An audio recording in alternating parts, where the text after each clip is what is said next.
Over the last several years, we've seen so many different gaming companies and studios and developers desperately trying to hit it big when it comes to live service games. Because it's not enough to simply have somebody pay $70, then $20 for a DLC and have a great game. Instead, it has to be something that you milk customers for year after year after year, month after month, constantly getting money from them. That's what all these different developers are looking towards, even though we've seen catastrophic failures when it comes to those games. The most recent one being Suicide Squad Kill the Justice League. But instead of looking at this failure, instead of looking at the way this game was developed, the mechanics, the live service aspect of it, and everything to do with behind the scenes, the decisions they made story-wise, I guess Warner Brothers Games think it's a good idea to double down on something like that while ignoring the massive success of something like Hogwarts Legacy. Hogwarts Legacy, not a live service game, simply a game that they took their time, developed, they put out, said, hey, there you go, $70, play the game, enjoy the game.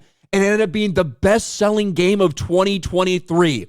That apparently is not the route that Warner Brothers Games wants to go. They want to double down on catastrophic failures and simply focus on live service. Warner Brothers to move away from AAA games, now focused on live service. In a recent Morgan Stanley speaking event, Warner Brothers has said that going forward, its strategy will focus more on live service, mobile, and free-to-play games. Warner Brothers Discovery Gaming boss J.B. Perrette said on his company's future strategy, we're doubling down on games as an area where we think there's a lot more growth opportunity that we can tap into with the IPs we have and some of the capabilities we have on the studio, where we're uniquely positioned as both a publisher and a developer of games.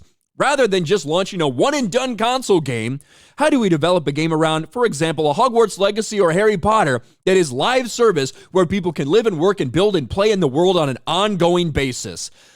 I could not imagine looking at the massive success you just had with Hogwarts Legacy. 23 million copies sold in the year 2023.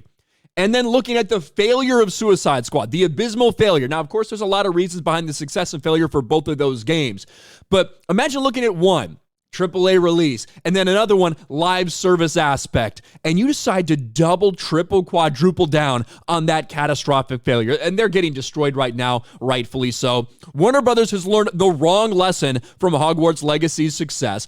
They really want to go balls deep into the live service slaughterhouse, which has completely failed for them thus far. Pathetic. Here's Tom Henderson. After releasing Hogwarts Legacy, which did 22 million units in a year, and releasing Suicide Squad, which failed to meet expectations, this sure is a move. And then Benji Sales right here. WB today stating they'll focus less on AAA one-and-done games and more on live service, free-to-play, and mobile.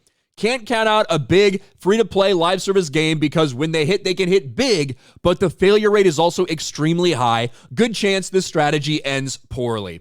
And if you want to get into fucking live service, you want to give it another go, that's fine. But the idea of backing off on what just was one of the most successful games we've seen in recent memory. For the first time in 15 years, it wasn't a Call of Duty or a Rockstar created game that was the best selling of the year. It was Hogwarts Legacy. And decide to double down on failure. I guess what else do you fucking expect? Let me know your thoughts about all this in the comments section below. Do you think it's a good strategy? Again, I get it. Like when you see these massive free-to-play live service games that do hit it big, that do rake in just fucking hundreds of millions of dollars month after month after month.